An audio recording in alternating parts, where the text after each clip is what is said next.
ভয়াবহ বন্যার কবলে সিলেট ও সুনামগঞ্জ, নিরাপদ আশ্রয়ের খোঁজে লাখ লাখ মানুষ। মৌলভীবাজার ও হবিগঞ্জে নতুন নতুন এলাকা প্লাবিত। সাদিক আগ্রহ প্রতারণা, ক্রেতা আগ্রহ তৈরি করতেই সামাজিক মাধ্যমে দেওয়া হয় আজগুবি তথ্য। 15 লাখ টাকার ছাগল ও 1 কোটির গরু এখনো খামারে।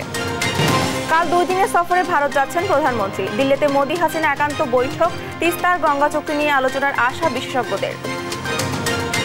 ত্যাগী ও তারুণ্য নির্ভর নেতৃত্ব দিয়ে ঢেলে সাজানো হচ্ছে বিএনপিকে। কাউন্সিল দেরি হলেও আন্দোলনের গতি আনতে দল পুনর্গঠন বলছে নেতারা। সুপার 8-এ কাল বাংলাদেশের প্রতিপক্ষ অস্ট্রেলিয়া। 17 বছরের রেকর্ড ভাঙতে মরিয়া টাইগাররা।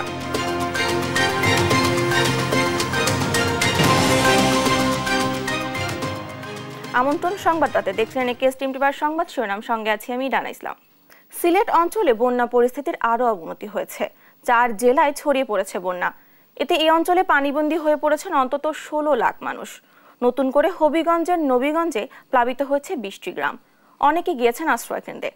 সড়ক তলিয়ে যাওয়ায় যোগাযোগ বিচ্ছিন্ন অনেক এলাকায়। মৌলভীবাজারে পানিতে ডুবে মারা গেছে 2 শিশু।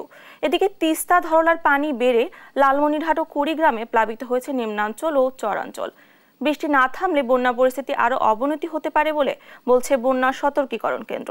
সহকর্মীদের তথ্যচিত্রে ফাজান ইসলামের ডেস্ক রিপোর্ট।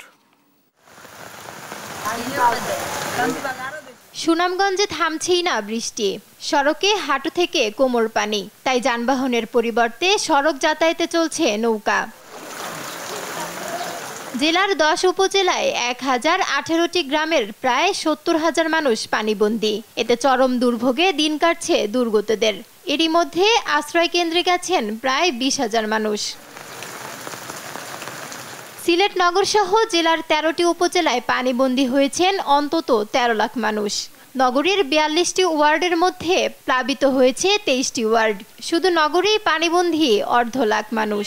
সড়ক জুড়ে পানি থাকায় চলাচলে চরম দুর্ভোগ পোহাতে হচ্ছে নগরবাসীকে। ক্ষতি তো হয়েছে, অনেক ক্ষতি হয়েছে। আমার পালন গেছে, এরপরে আপনার মাল টাল যা আছে খেতা বালিশ এটা সত্তা ভিজে গেছে। খানি বনি নেই বাচ্চা অনেক দূর নিয়ে তৈছি আমরা। ভাই আমরা খুব ভীতি গেছে, তাদের বাচ্চা কাচ্চা এখন কই যাবো ভাই, বুঝছো নাকি? তো হয়েছে পানি তেমন কোনো বাঁচতেছি ভাই। সবচেয়ে বেশি প্লাবিত হয়েছে কোম্পানিগঞ্জ, গুয়ানঘাট, কানাইঘাট উপজেলা। গ্রামীণ সড়ক ডুবে যাওয়ায় এসব এলাকায় যোগাযোগ বিচ্ছিন্ন। তলিয়েছে ফসল, ভেসে গেছে পুকুরের মাছ। অনেকেই উঁচু এলাকায় আশ্রয় নিয়েছেন, অনেকে গিয়েছেন আশ্রয় কেন্দ্রে। জেলার প্রতিটি উপজেলায় খোলা হয়েছে একটি করে কন্ট্রোল রুম। মৌলভীবাজারে সড়ক উপচে হু হু করে লোকালয়ে ঢুকছে পানি, তলিয়ে যাচ্ছে বসতবাড়ি। পানি ঢুকে পড়ায় চরম বিপাকে দুর্গতরা। চুলা জ্বালাতে না পারায় অনাহারে দিন কাটছে অনেকের। জেলার 7টি উপজেলার 432টি গ্রাম প্লাবিত হয়েছে। এতে পানিবন্দী অন্তত 2 লাখ মানুষ। অনেকেই আশ্রয় নিয়েছেন উঁচু স্থানে। আমার বাড়িঘর ডুবাই লিছে, যে পরিস্থিতি খুব ভয়াবহ পরিস্থিতি। আমরা উঠতে আমরা আলাদা বাড়ি আইছি। গরু ডুবাল, রান্না উনতাম পারি না, খাইতাম উঠতাম পারি না, গরুর মাঝে পানি বেশি। জেলায় মনু নদীর পানি চাঁদনী পয়েন্টে বিপদসীমার 41 সেন্টিমিটার ও জুরি নদীর পানি 206 সেন্টিমিটার উপর দিয়ে প্রবাহিত হচ্ছে। ঝুঁকিপূর্ণদের নিরাপদ আশ্রয়ে জেলায় খোলা হয়েছে 98টি আশ্রয় কেন্দ্র। বৃহস্পতিবার রাতে হবিগঞ্জের নবীগঞ্জে কুশিয়ারা নদীর বাঁধ উপচে প্লাবিত হয়েছে 25টি গ্রাম। এতে পানিবন্দী হয়েছেন অন্তত 30,000 মানুষ। বন্যা আক্রারা ছুটছেন নিকটবর্তী আশ্রয় কেন্দ্রে। আমরা আসি খুব অসাধ্যে, গরু বাছুর লইয়া, বকরি চকরি লইয়া আসি, মানুষ লইয়া। কিছু মানুষ আসছে আপনার স্কুল, আর কিছু মানুষ আছে বাড়ি ঘর। জিনিসপত্র অনেকটা নষ্ট হয়েছে। গরু উড়াত পানি গ্রাম আমরা উম্মর হয়েছে। এদিকে উজানের ঢল ও টানা বৃষ্টিতে তিস্তার পানি বেড়ে প্লাবিত হয়েছে লালমনিরহাটের নিম্নাঞ্চল। এতে তলিয়ে গেছে ধান, বাদাম ও বিভিন্ন ফসল সহ রাস্তাঘাট। চলাচলে দেখা দিয়েছে চরম দুর্ভোগ। সৃষ্টি হয়েছে বিশুদ্ধ পানির সংকট। তিস্তা ধরলা সহ 16টি নদীর পানি বিপদসীমার উপরে ওঠায় কুড়িগ্রামেও প্লাবিত হয়েছে নিম্নাঞ্চল। এতে পানিবন্দী হয়েছে চরাঞ্চলের শত শত মানুষ। ফারজানা ইসলাম, নিউজ ডেস্ক, দেশ টিভি। সিলেটের বন্যা পরিস্থিতির বিষয়ে নিয়মিত খোঁজ রাখছেন প্রধানমন্ত্রী, জানিয়েছেন আওয়ামী লীগ সাধারণ সম্পাদক ওবায়দুল কাদের। বললেন, বন্যায় সিলেট অঞ্চলের মানুষের জীবন দুর্বিষহ হয়ে পড়েছে। তাই বন্যা কবলিত অঞ্চলে ত্রাণ ও উদ্ধার কার্যক্রমে অংশ নিতে দলীয় নেতাকর্মীদের প্রতি নির্দেশ দিয়েছেন তিনি।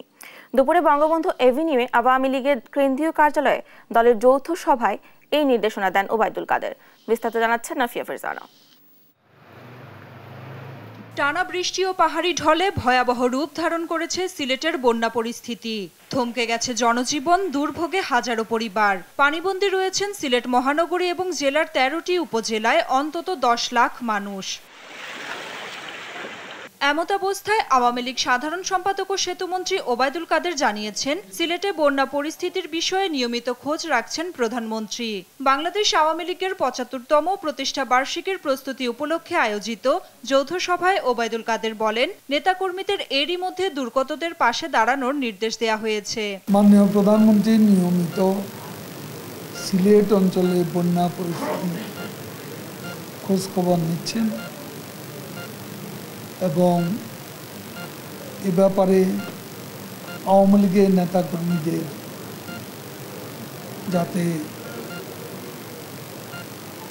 ত্রাণ কার্যে তারা অংশ নেন, উদ্ধার কাজ এবং ত্রাণ কাজে অংশগ্রহণের জন্য আহ্বান করেছেন। এদেশে যা কিছু অর্জন সবই আওয়ামী লীগের হাত ধরে হয়েছে জানিয়ে দলের সাধারণ সম্পাদক বলেন, আওয়ামী লীগের প্লাটিনাম জয়ন্তীতে সোহরাওয়ার্দী উদ্যানে জনসভা সহ 10 দফা কর্মসূচি হাতে নিয়েছে আওয়ামী লীগ। ঐতিহ্যবাহী রাজনৈতিক প্রতিষ্ঠানের 75তম প্রতিষ্ঠা বার্ষিকী প্লাটিনাম জয়ন্তী উপলক্ষে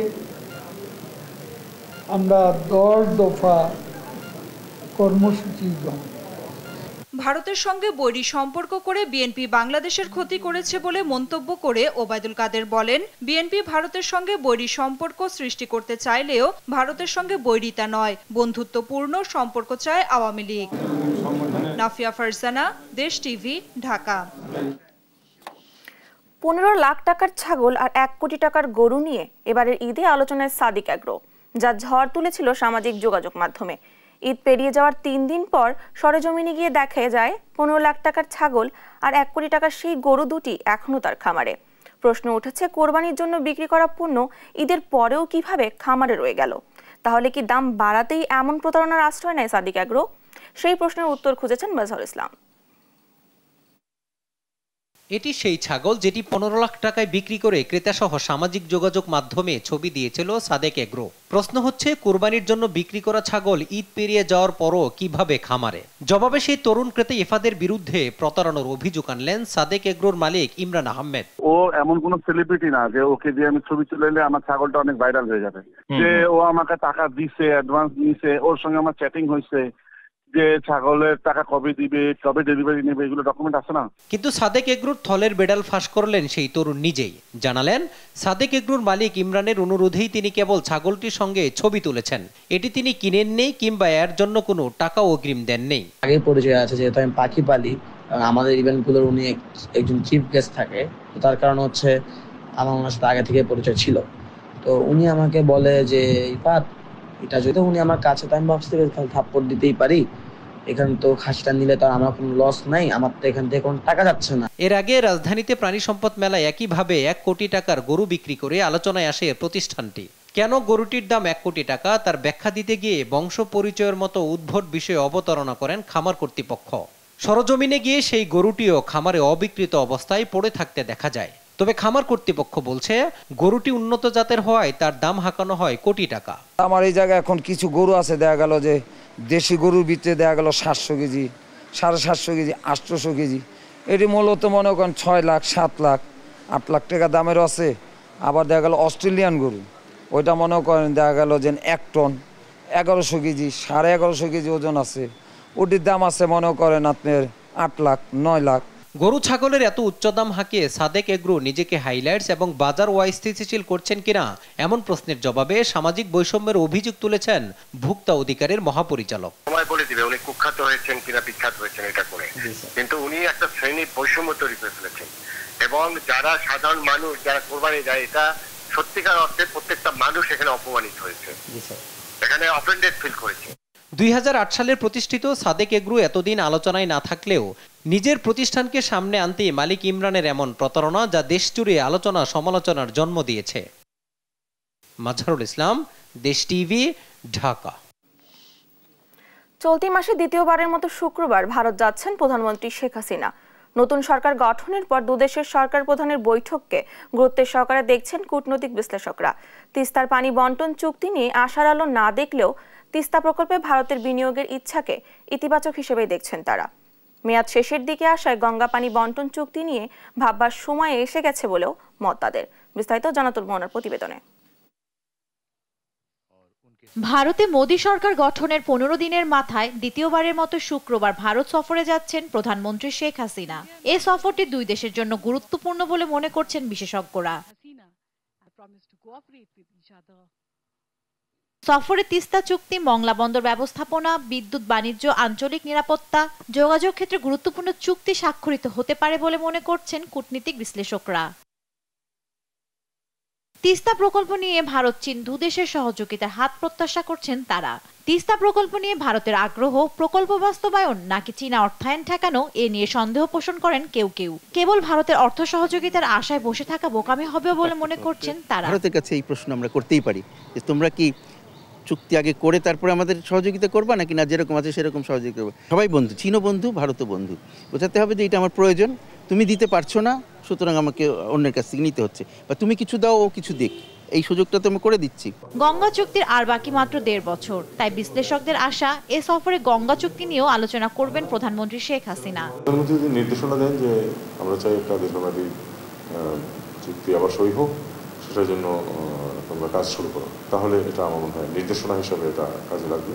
তাদের দাবি ভারতীয়রা চাইবে না চীনাদের ফুটপ্রিন্ট বাংলাদেশে পড়ুক, তাই তিস্তা প্রকল্প নিয়ে এ সফর ফলপ্রসূ হতে পারে।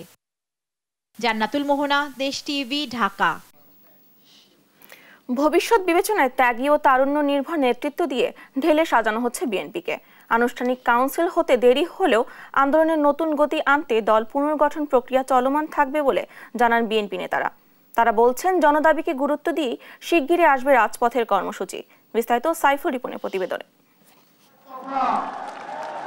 ব্যাপক জনভিত্তি থাকা সত্ত্বেও নির্দলীয় নিরপেক্ষ সরকারের অধীনে নির্বাচনের এক দফা দাবি আদায়ে ব্যর্থ হয়ে এবার নেতৃত্ব ঢেলে সাজাতে কাজ শুরু করেছে বিএনপি। ঈদের আগে একদিনেই ভেঙে দেওয়া হয় সারা দেশের বিভিন্ন মহানগর সহ সহযোগী অঙ্গ সংগঠনের 9টি কমিটি। কেন্দ্রীয় নেতৃত্বে রদবদল করে বিভিন্ন পদে পদায়ন করা হয় 45 নেতাকে।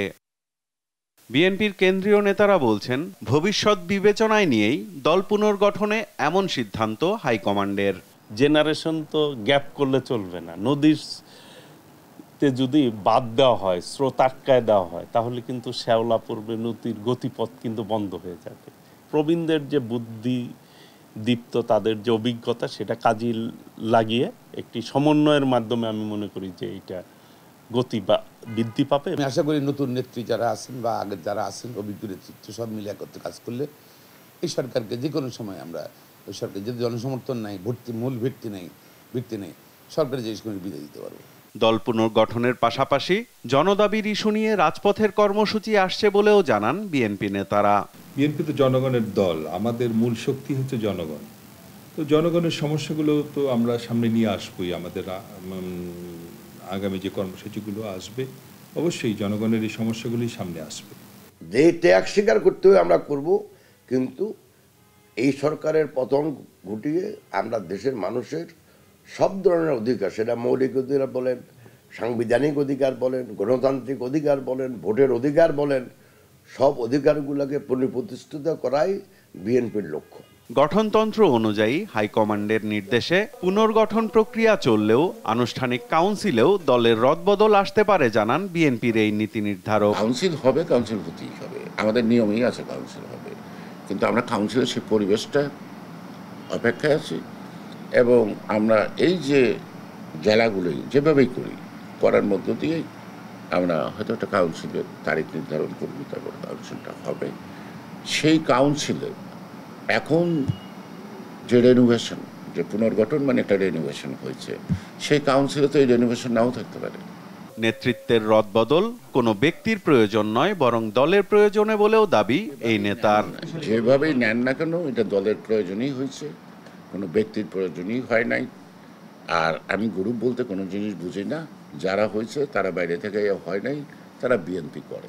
সাইফুল রিপন, দেশ টিভি, ঢাকা। পুলিশের সাবেক আইজিপি বেনজির আহমেদ এবং ডিএমপির সাবেক কমিশনার আসাদুজ্জামান মিয়াকে দুর্নীতিবাজ বলার সময় এখনো আসেনি বলে মন্তব্য করেছেন স্বরাষ্ট্রমন্ত্রী আসাদুজ্জামান খান কামাল। সচিবালয়ে সাংবাদিকদের সঙ্গে আলাপকালে তিনি বলেন, যে অভিযোগ সেক্ষেত্রে তাদের বক্তব্য না শুনে দুর্নীতি করেছে তা বলা যাবে না, বলেন স্বরাষ্ট্রমন্ত্রী আসাদুজ্জামান খান কামাল। দুপুরে সচিবালয়ের সাংবাদিকদের তিনি জানান, এসব অভিযোগ অনুমান নির্ভর। বলেন, যে সম্পদ তারা করেছে নিশ্চয়ই এর আয়ের উৎস আছে। জয় যাদবের রিপোর্টে থাকছে বিস্তারিত। সম্প্রতি পুলিশের সাবেক আইজিপি বেনজির আহমেদ এবং ডিএমপির সাবেক কমিশনার আসাদুজ্জামান মিয়ার অঢেল সম্পদের খবরে তোলপাড় দেশ জুড়ে। নানা মহলে হচ্ছে আলোচনা সমালোচনা। অনুসন্ধানে নেমেছে দুর্নীতি দমন কমিশন। জোরে সোরে চলছে তদন্ত। জিজ্ঞাসাবাদের জন্য 23 জুনের মধ্যে বেনজিরকে দুদকে হাজির হওয়ার জন্য বলাও হয়েছে। পুলিশের ঊর্ধ্বতন এই কর্মকর্তাদের এমন জ্ঞাত আয় বহির্ভূত সম্পদের দায় স্বরাষ্ট্রমন্ত্রী এড়াতে পারেন কিনা এমন প্রশ্ন ছিল মন্ত্রীর কাছে। জবাবে তিনি বলেন, যে অভিযোগ উঠেছে তা অনুমান নির্ভর। নিশ্চয়ই তাদের আয়ের উৎস আছে, যা শুনতে হবে।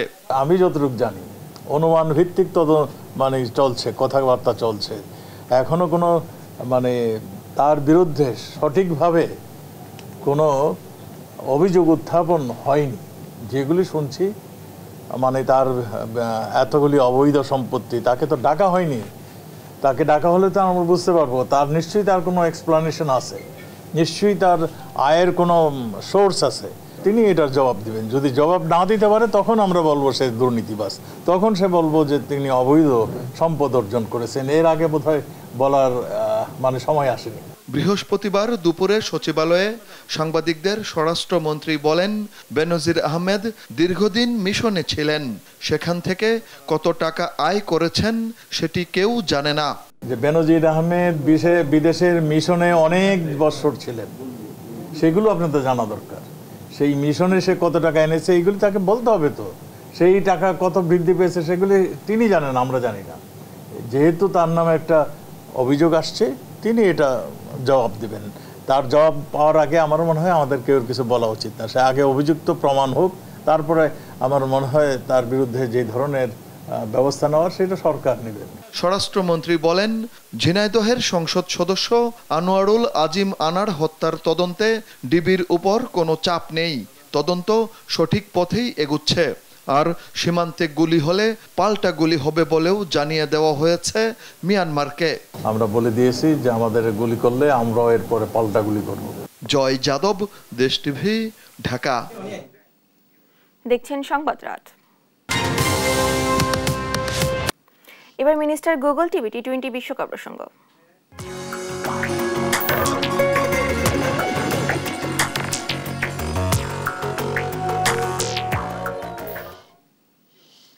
কাল ভোরে শুরু হচ্ছে বাংলাদেশের সুপার 8 মিশন। প্রতিপক্ষ অস্ট্রেলিয়া।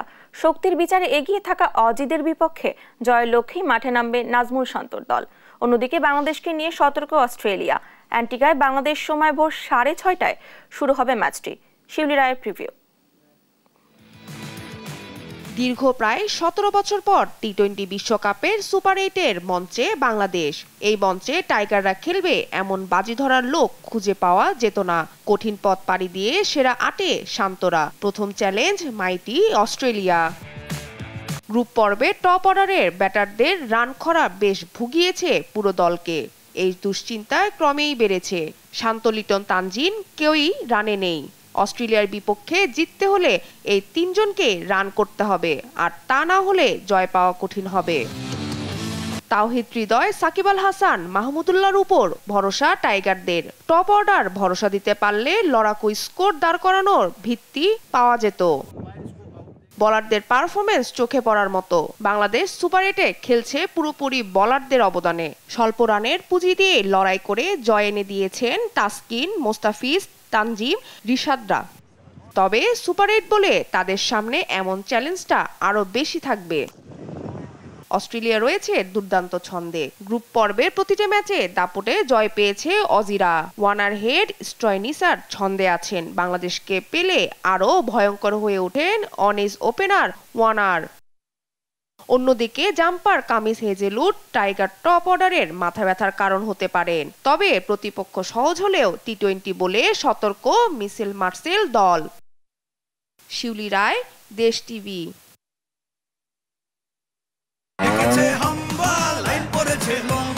কি হয়েছে? মিনিস্টার ফ্রিজ কিনে হাম্বা জিতেছে। মিনিস্টার ফ্রিজ কিনুন, হাম্বা জিতুন, আরো আছে আকর্ষণীয় উপহার। মূল্যস্ফীতি কমিয়ে আনার কথা বলেন অর্থমন্ত্রী আবুল হাসান মাহমুদ আলী।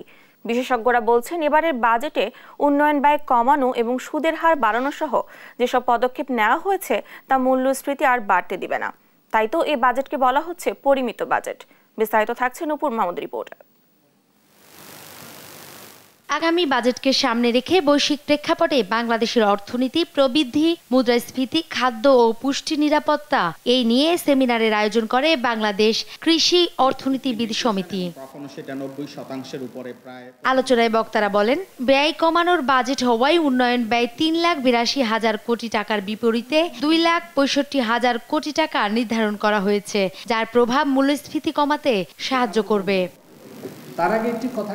সেক্ষেত্রে খেলাপি ঋণ, অর্থ পাচার বন্ধ, ব্যাংক খাতের সমস্যা সমাধানে একীভূতকরণ ও অফশোর ব্যাংকিং এ নজর দিতে হবে বলে জানান এই কৃষি বিশেষজ্ঞ। টাকা পাচার 7 থেকে 8 বিলিয়ন ডলার চলে যায়, এটা আমরা জানেন, সবাই বলে, পত্রিকা থেকে আসছে।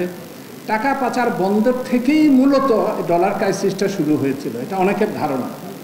এই টাকা পাচারটাকে কিভাবে বন্ধ করা যায়, এইটার জোরালো কিছু পদক্ষেপ নিন। আগামী বাজেটে কৃষি পণ্যের উৎপাদন থেকে বাজার ব্যবস্থা পর্যন্ত সঠিক পদক্ষেপ এবং সবার জন্য খাদ্য ও পুষ্টি নিশ্চিত করার পরামর্শ দিয়েছেন জাতিসংঘের খাদ্য ও কৃষি সংস্থার এই প্রতিনিধি। With an estimate of 85% of the poor population living in rural areas, agricultural development is crucial for improving the livelihoods of the rural poor, for generating employment, increasing household income and reducing poverty.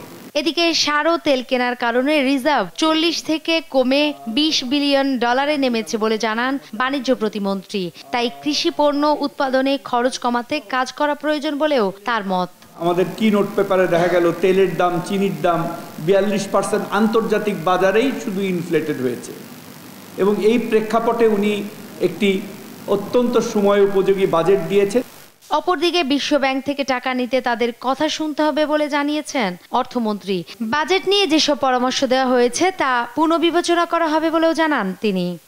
এই budget তো জনবান্ধব budget, এবং আমরা চেষ্টা করেছি, এখনো কিছু প্রস্তাব আছে, এগুলোকে বাজেট কিন্তু পাস হয়নি, তো কাজেই সেগুলো আমরা দেখব এবং পুনর্বিবেচনা করার সম্ভাবনা আছে, সম্ভব। মূল্যস্ফীতি নিয়ন্ত্রণে কৃষি ও খাদ্য সরবরাহ বাড়ানো এবং আমদানি সহজীকরণের পরামর্শ দিয়েছেন বিশ্লেষকরা। নূপুর মাহমুদ, দেশ টিভি, ঢাকা। রাজধানীর যাত্রাবাড়িতে এক দম্পতির লাশ উদ্ধার করেছে পুলিশ। বৃহস্পতিবার ভোরে পশ্চিম মোমিনবাগের আড়াবাড়ি বটতলার এক বাসায় এই ঘটনা ঘটে। পুলিশ জানিয়েছে এটি ডাকাতি নাকি পরিকল্পিত হত্যাকাণ্ড সে বিষয়ে নিশ্চিত হওয়া যায়নি। সাদাত নিশাদের রিপোর্ট, জানাচ্ছেন আহাদ চৌধুরী। বুধবার ভোরে যাত্রাবাড়ির কোনাপাড়া এলাকায় ঘটে ঘটনাটি। পশ্চিম মোমিনবাগের আড়াবাড়ি বটতলার বাসা থেকে উদ্ধার করা হয় দম্পতির মরদেহ। নিহতরা হলেন জনতা ব্যাংকের সাবেক গাড়ি চালক শফিকুর রহমান ও তার স্ত্রী ফরিদা ইয়াসমিন। এলাকাবাসী জানান, শফিকুর ফরিদা দম্পতি পশ্চিম মোমিনবাগের আড়াবাড়ি বটতলায় নতুন একটি 4তলা বাড়ি তৈরি করেছেন। তারা দোতলায় থাকতেন, তবে কে বা কারা ঘটনা ঘটিয়েছে সে সম্পর্কে তাদের ধারণা নেই। আসলে উনি যে প্রকৃতির লোক ছিল, ওনার ব্যক্তিগত কোনো শত্রু আছে বলে আমার মনে হয় না। মর্মান্তিক ঘটনা আমাদের এলাকায় কখনো ঘটে নাই, তো আমরা এটার দৃষ্টান্তমূলক শাস্তি চাই।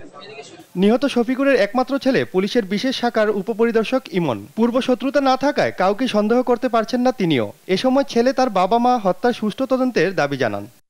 যেই করছে সে খুব ক্ষোভের সাথে করেছে, বোঝা গেছে, কিন্তু আমি সেটা এখনো পর্যন্ত আমার মাথায় ক্যাচ করতে পারছি না যে এটা কি হতে পারে। শত্রুতা বলতে আমার এখানে কিছু। পুলিশের ওয়ারি বিভাগের উপকমিশনার মোহাম্মদ ইকবাল হোসেন জানান, এটি ডাকাতি নাকি পরিকল্পিত হত্যাকাণ্ড তা প্রাথমিকভাবে এখনো নিশ্চিত হওয়া যায়নি। ধারালো অস্ত্র দিয়ে আঘাত করেছে বোঝা যাচ্ছে, তো এটা একটা ধারণা করতেছি যে এই মুহূর্তে এটা পূর্ব পরিকল্পিত, শুধুই চুরি বা ডাকাতির জন্য এরকম ঘটনা ঘটিয়েছে বলে আমরা প্রাথমিকভাবে ধারণা করছি না, যদিও বা সেটিও নিয়ে আমরা আগাচ্ছি। তদন্ত করলে বোঝা যাবে অ্যাকচুয়ালি কি কারণে ঘটনা। তদন্ত শেষে বিস্তারিত বেরিয়ে আসবে বলে ধারণা করছেন তিনি। আহাদ চৌধুরী, দেশ টিভি, ঢাকা। রাজশাহীর বাগারসাব রেজিস্ট্রি অফিসের দলিল লেখক সমিতির নেতাদের বিরুদ্ধে অতিরিক্ত অর্থ আদায়ের অভিযোগ করেন বাঘা উপজেলা চেয়ারম্যান, পৌর মেয়র ও ভুক্তভোগী মানুষ। বৃহস্পতিবার বেলা 11টায় বাঘা উপজেলা পরিষদে মানববন্ধনের আয়োজন করা হয়। এতে ভুক্তভোগীরা অভিযোগ করেন, জমি রেজিস্ট্রি করতে গেলেই সরকার নির্ধারিত ফির চেয়ে 5 থেকে 7 গুণ বেশি টাকা আদায় করা হয়। টাকা না দিলে কোনো জমি রেজিস্ট্রি করা হয় না বলেও অভিযোগ করা হয় মানববন্ধনে।